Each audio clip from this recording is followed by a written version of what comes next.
Jacob Chansley.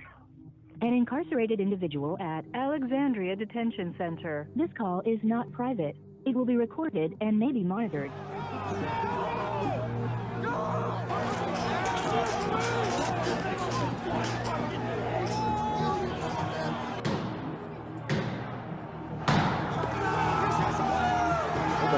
No, but it's wacky. No TOS. Oh, bummed. They give us 3 months. Hey, man. Glad to see you guys. You guys are fucking patriots. Look at this guy. He's got covered in blood. God bless you. I got shot in the face. I got shot in the face with some kind of plastic bullet.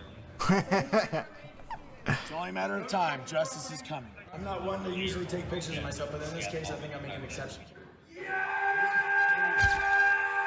Jacob Chansley, the self-proclaimed QAnon shaman, has just been sentenced to 41 months in prison for his role in the January 6th Capitol riots. He was seen entering the Senate chamber with a spear.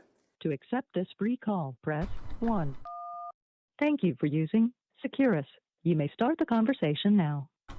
Hey, man. Wait, they're calling him? I thought we were going to get a face-to-face interview. Give me, Oh, hold up. I guess I can play this. How's it going? All right, cool. Are we good? Yeah, we're good. How you doing, man? I'm doing okay, brother. I'm doing okay. You know, spent the last 20-something hours in a cell, so, you know, but at least I had something to work on. Right. So for those who don't know, where are you at right now? Oh, I am in Alexandria Detention Center in Alexandria, Virginia. I am sleeping on a 1.5-inch foam mat that is on top of a concrete slab every night, and that's pretty much where I'm sitting all day as well. I get 22 hours in my cell and 2 hours outside of my cell.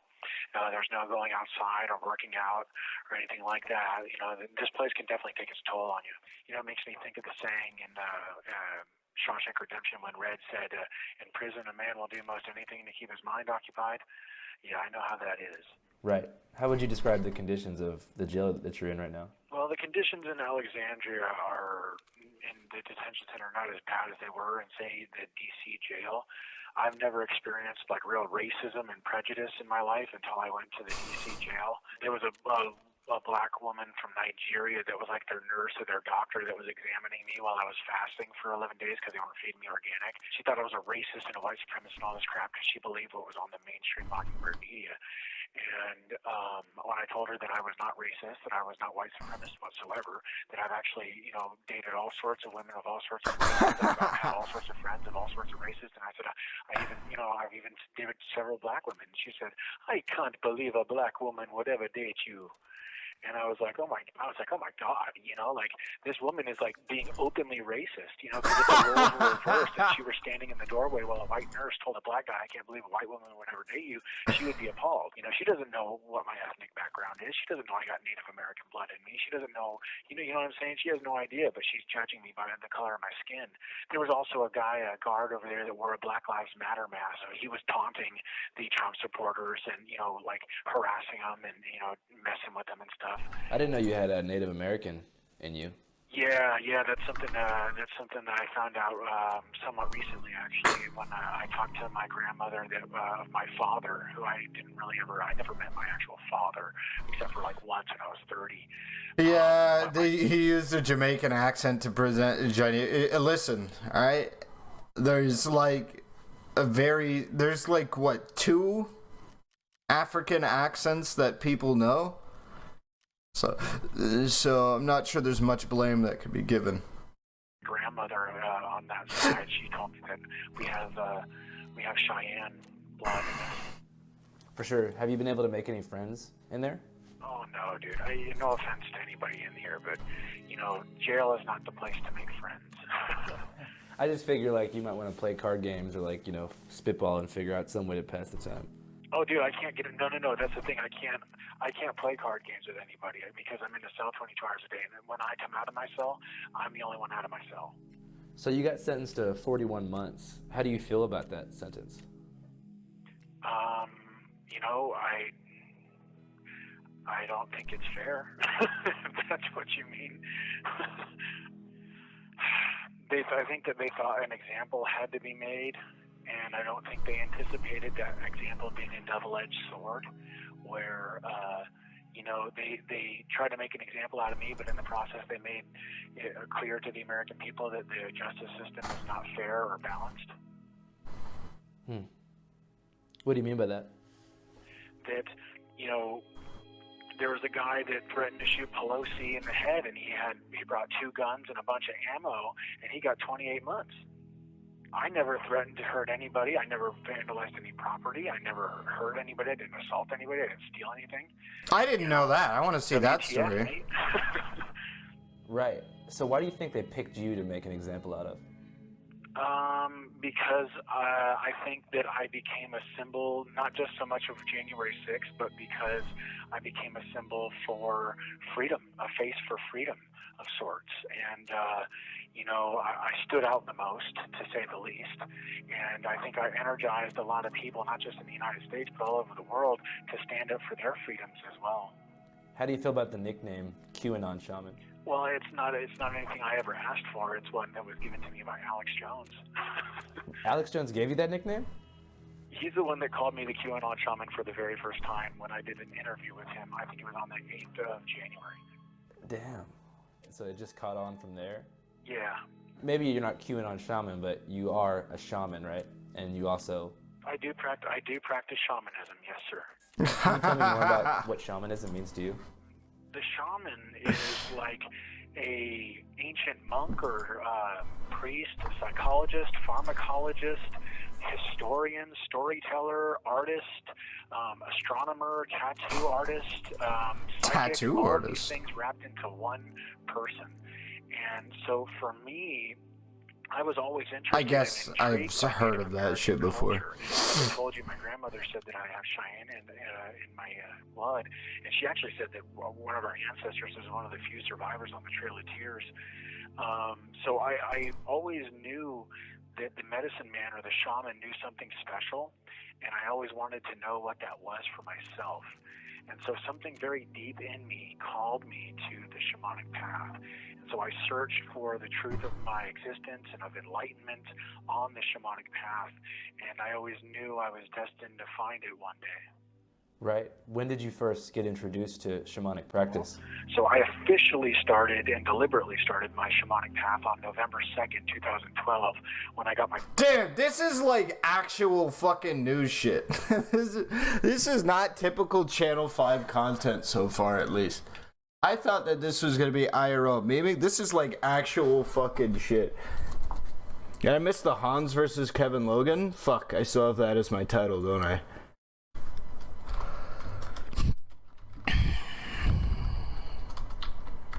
Yes, it was yesterday, so not really, if you were there. Those were on my feet. And now I have over 100 hours worth of tattoos, and all of them were earned or like through personal growth or some sort of like a symbol for an accomplishment, or all have some sort of a deep meaning, or were used for to symbolize the overcoming of pain or an obstacle in my life. Like, for example, the bricks on my arm, the sleeves, I got those after my dad committed suicide. It took like 36 hours to complete.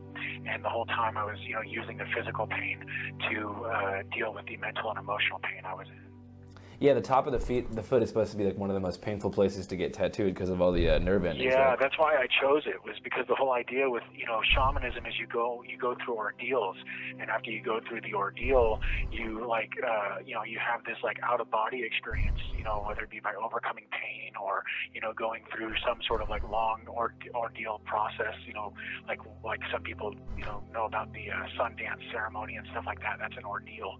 And a lot of these things end up causing out-of-body experiences or spiritual experiences of reality. Mm-hmm. I guess, psychologically and emotionally, what prompted you to get those first tattoos on your feet? Well, I wanted to know, I always ask myself, why are these tribal people all over the world, why are they tattooing themselves? Why are they undergoing hours and hours and hours of excruciating pain? What's the point? Like, why? So at what age did you kind of become interested in Native American culture? Oh, I've always been interested. Yeah, I grew up in Arizona, so I've always been interested in it. It's always been a part of my life, But was there a particular moment, like maybe in your youth, where you were like, oh, this is something that I think is super cool and like I want to learn more about? Kind of. I just like whenever I saw the native dudes with the big feather headdresses, when I heard about peyote and hallucinogens. Have you ever experimented with peyote or anything like that before? Oh yeah, for sure. All shamans use these tools as a way of transcending the physical body and gaining a larger view of reality.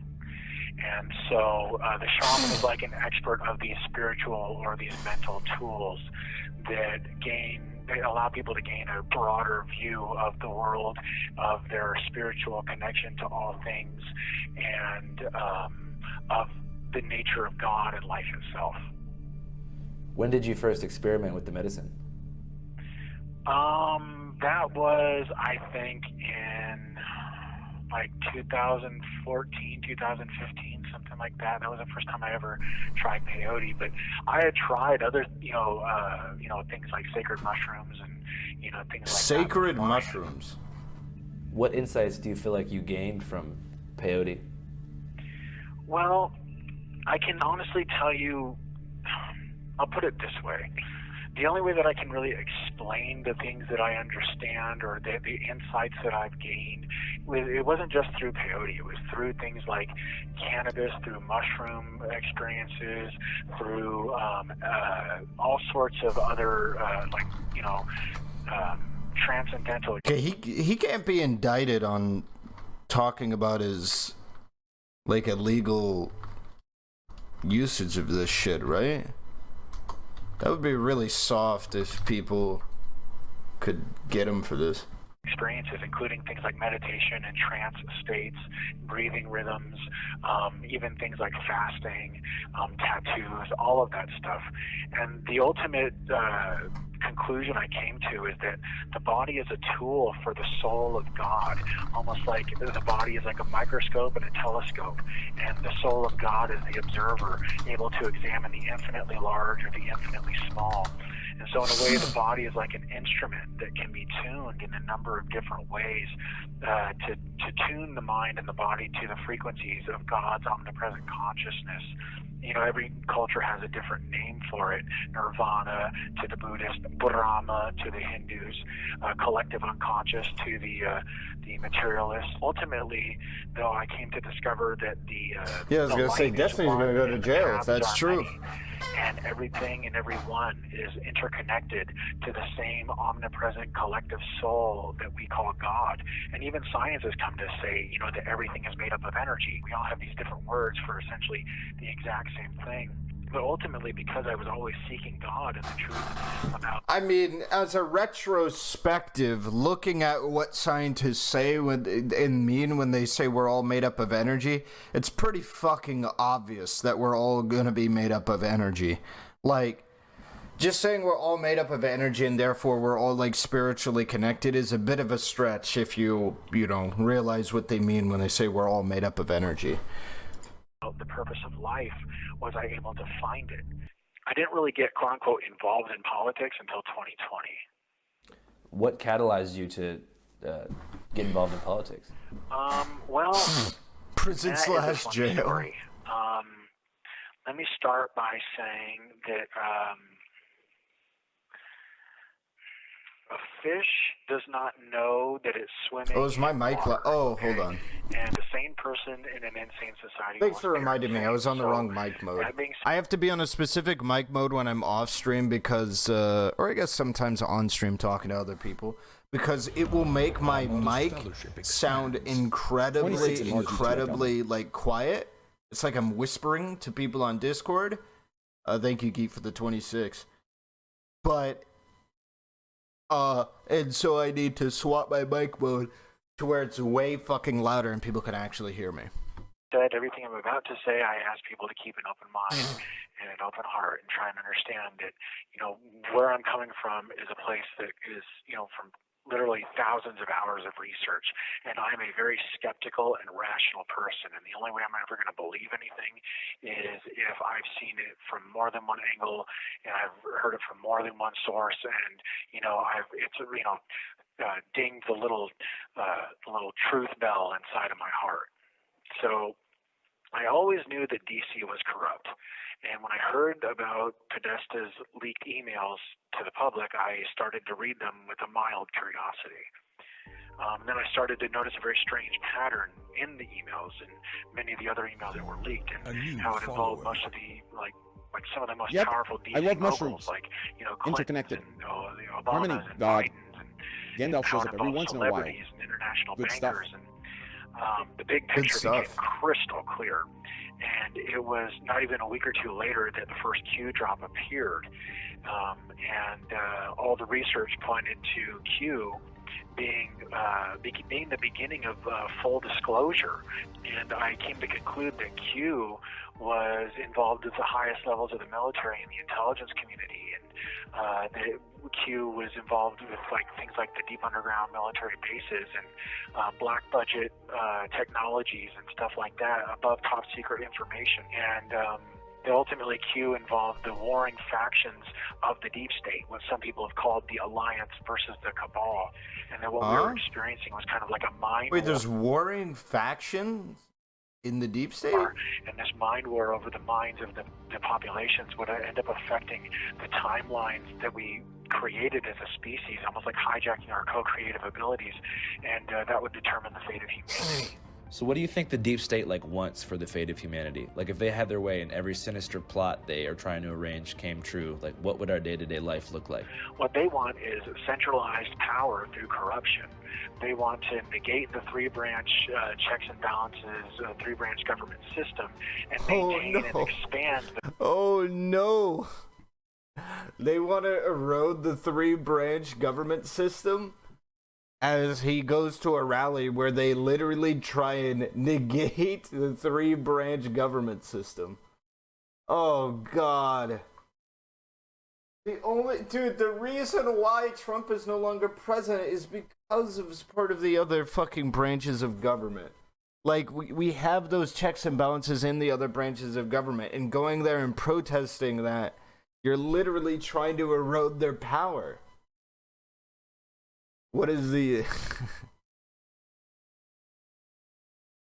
You live long enough to have the hero become the villain, or whatever the fuck the thing is, dude, I guess. He didn't even realize it. He was the deep state all along. The corrupt government bureaucracy. So they basically want no freedom, full totalitarian control. They want control and access to all of our biometric data, all of our medical records, all of our financial records, all of our personal data. They want to know all of it and control all of it. They want to make things like vaccines mandatory. There's no body autonomy, no free choice, chips in your hand type of thing. Think like communist China, except in the United States and all over the world. That is what the deep state is looking to do. And somebody may say, well, that won't happen in the United States. And I would say to those people, well, how far are we from 2 weeks to stop the spread? Deep state made me do it. I think that COVID is proof that the corruption that we're dealing with is not just in the United States, but it's global. I mean, the deep state vaccines are being used as an excuse to do all sorts of things. I think it's only a matter of time before they're used to round up and detain enemies of the New World Order or of the deep state. I mean, this virus is only killing less than 1% of the population. So I think that the ultimate end goal is to have a two-tiered slavery system where you have free-range slaves that are in the cities and they're being used as workhorses to create a large generation of tax revenue for these black budget operations. These people live in the cities. These people are monitored by the deep underground bases, by these classified technologies. These people in these cities are basically held hostage by the corrupt deep underground bases. And then there would be the FEMA camps, or the concentration camps, which, these things, believe it or not, may already exist. If you look into the way that certain Walmarts have been shut down and converted. I mean, the same stuff we're talking about happened in Nazi Germany. It happened in the USSR. It happened and is happening right now in communist China. So where does Trump fit into this whole thing? Well, he sounds pretty soy from that distance. This whole idea of Pizzagate and the info that was dropped during Pizzagate was almost like a trial run it was conducted to disclose the truth to the public prior to the 2016 election. So the public knew what was really at stake, and people like Hillary Clinton couldn't get in. And the point is that Q was like the next step, I think, in the intel drops. And so after understanding what in the Q community... I don't know, this is pretty standard stuff. I feel like if you watch one QAnon shit, you get this pretty much wholesale, so we're going to skip.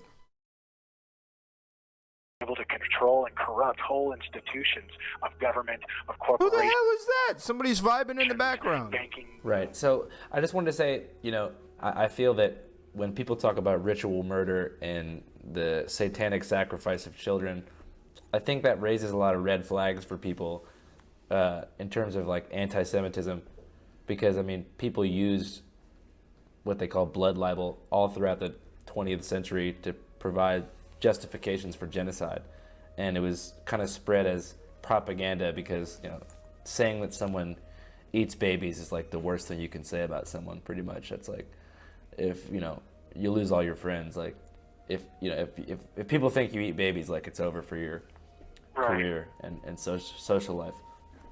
So, Well, and I think it's important to note here, though, that first of all, you're absolutely right. And there have been many people that have been maligned and been demonized as dark occultists, and it turns out that they're not. You know, there have been a lot of people that have taken the rap when, you know, they weren't doing any of these things. Like you said, it was just, you know, negative propaganda campaigns. But I also think it's important to... Dude, I also feel like I feel like there's kind of a stepping stone to it, right? Where there's a lot of people like that are pretty like okay about it on the left.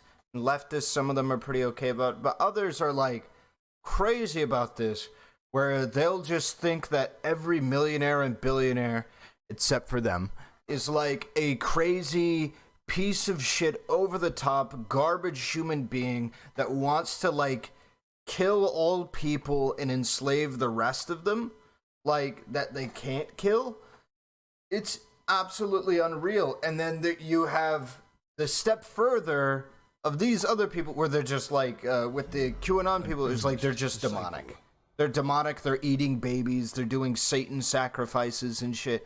It's like maybe, just maybe, they're just people that want to keep their money, and they're a bit of assholes from time to time, doing some pretty cringe hiring practice, you know, wage theft, shit like that. Sucks. But it's not that deep. They're not like some malicious actor that'll kill billions if they have the choice. They're just, you know, vibing. They want to keep their cash in the way that it is. Like, don't fall into a fucking pit because you want to make your life more interesting than it is. Because I feel like that's what this shit really is. You feel like your life's not as interesting as you want it to be, so you make it so that way every single person in the 1% is fucking trying to eat babies, or they're in a great cabal trying to figure out how to enslave every single person. Not really. Not really. Note here that there's people that say, oh, you know, it's the Hebrews that are doing it, or it's, you know, it's the Satanists that are doing it, or whatever. What you got to keep in mind is that, first of all, real Hebrews would never do anything like that. When you say they worship Saturn, are you talking about the planet? Yes, literally yes. everything. Satan worship and Saturn worship are one and the same. Is it just because they sound similar, That sucks. or is there No. connection? We're talking people that understand the That's a intricacies scuffed phone. of astrology, interconnectivity, or what is called quantum entanglement in the quantum field, or the way that electromagnetic fields are nested, and when you contribute certain energies to a certain electromagnetic field, there are certain effects that happen within the ecosystem or within the electromagnetic nested ball of yarn, shall we say. Right. So I want to talk a little bit more about QAnon. So the mythology of QAnon was all about how this event was going to happen, and it was going to be called the Storm, which is basically when they stopped the steal. You know, they put... It's funny because this shit only started when he retired. It's like a lot of These people lose all purpose. They get up in the morning without some controlling entity to fight/blame on shit. Yeah, it's just people need purpose. You know? People need a purpose or a sense of purpose. Right? And I feel like a lot of people get that sense of purpose from the idea that there is this entity that is greater than themselves, that they can fight in like a superhero-esque way. They can fight this entity that seems strong and powerful, and they can advocate for people to fight this powerful enemy so that way they can battle with this massive gargantuan entity and feel like they've, you know, accomplished a lot in their life or accomplished something more than what they had in the past and what they need to recreate. That's what it just feels like. It's like, I don't know, dude, play a video game. Trump rightfully back in the White House and then go 100 days on Project Zomboid on the hardest difficulty. That shit's satisfying. You know, get to level 40 on Escape from Tarkov. That shit's satisfying. Patriots take control of the country and disempower the deep state. But on December 8th, 2020, QAnon made its last post, which was just a YouTube link to the song We're Not Gonna Take It, you know, we're not gonna take it, and then pretty much like went dark. And the serfs versus infrared debate confirms. I genuinely think the serfs will lose that debate, so that's really unfortunate. So it's like, I think it leaves a lot of people wondering, like, did the storm happen? Like, what's up with the storm? Is it still coming? Like, what's next? Well, first of all, I think... Dude, why are you acting like Project Zomboid is a boring game? There is 30,000 people watching that game right now on Twitch. And and there's been that many people watching that game on Twitch for a long time. I've been playing that game for 7 years. Not really. I've heard of it, and I've owned it for like 7 years. I stopped playing it a while back because they stopped updating it pretty regularly. We were in the midst of the storm with all of this COVID stuff. I want to play that game with like Supreme, Book Smarts, and like all those people. I think it would be cool to get like a political server going and fucking... I've seen some people on Twitch do like a Metro RP in that game where they have their own collective factions and then they like, you know, battle and duke it out, and then they, what do you call it? They use, like, bullets as currency and shit. I think that's pretty cool. I think that's a pretty cool system for that shit. I think that's a cool way of doing things.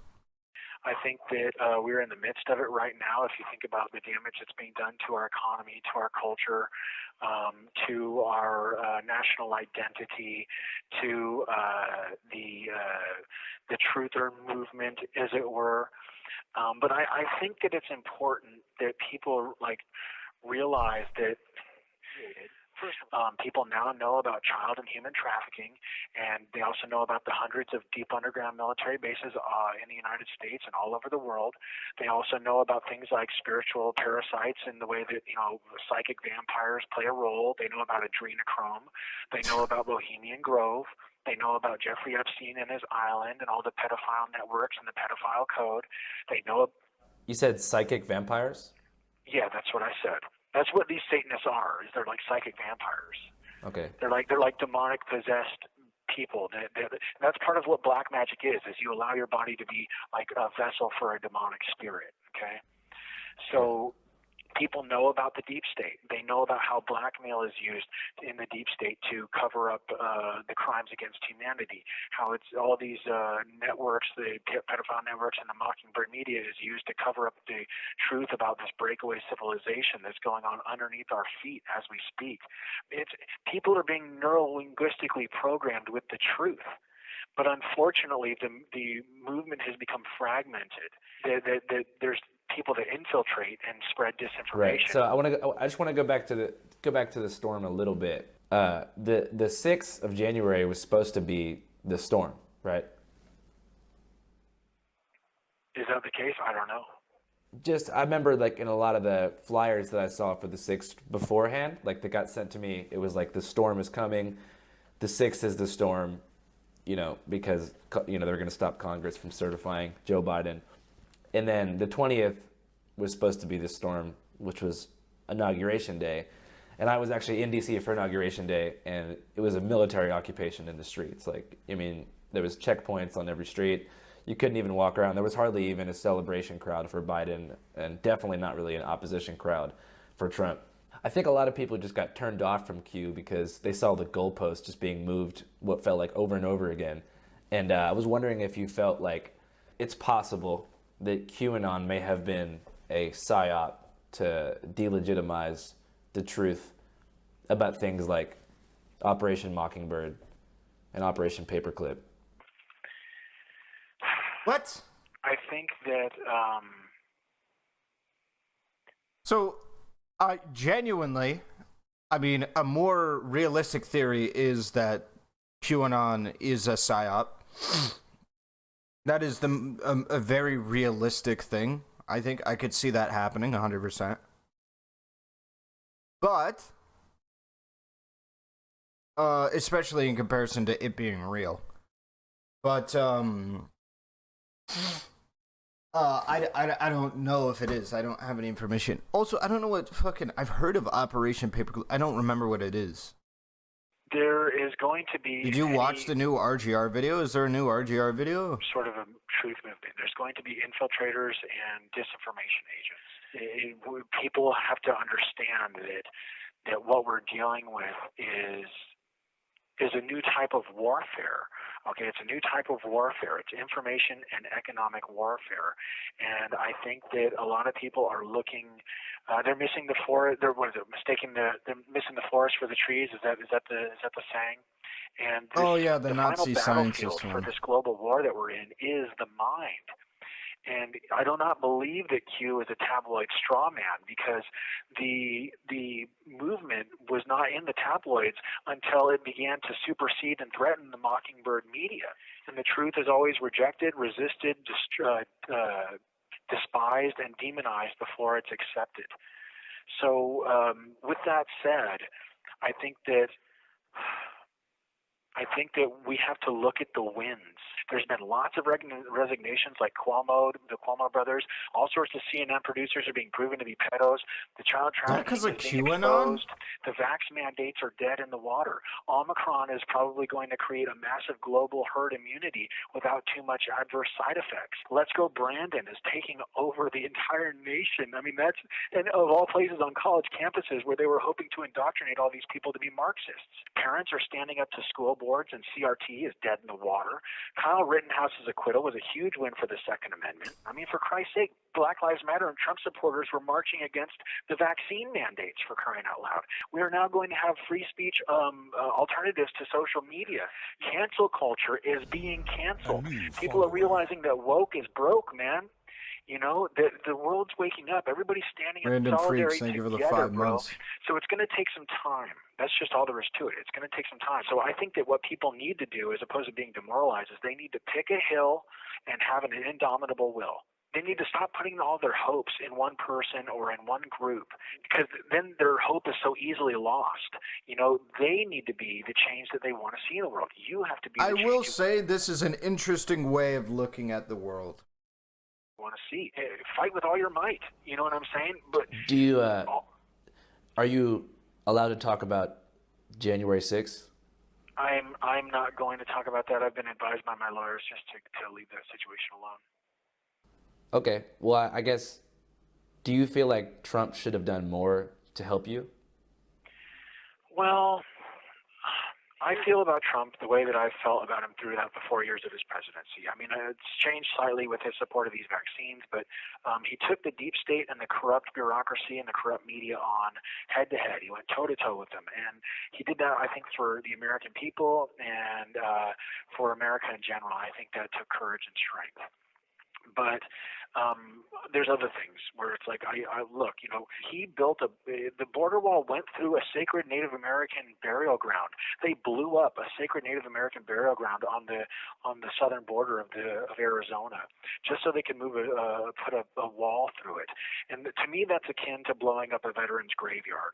I think Trump should have fired Fauci when he had the chance, as opposed to giving him the microphone, as opposed to pushing vaccines and Operation Warp Speed as the greatest achievement of mankind. mind. And once again, and coming to your question, I think he could have and should have been there for more of the J6 people. I think he should have been more outspoken. In all honesty, I honestly think he should have given all the nonviolent offenders a pardon, personally. But at the same time, I try to understand his. Okay, I'm done with this. I'm not gonna lie to you. I think this is one of the worst Channel 5 videos. Not just because it's like not funny, but it's like the shit is not cutting edge. There's no cutting edge shit here. It feels like every QAnon person talking about the same QAnon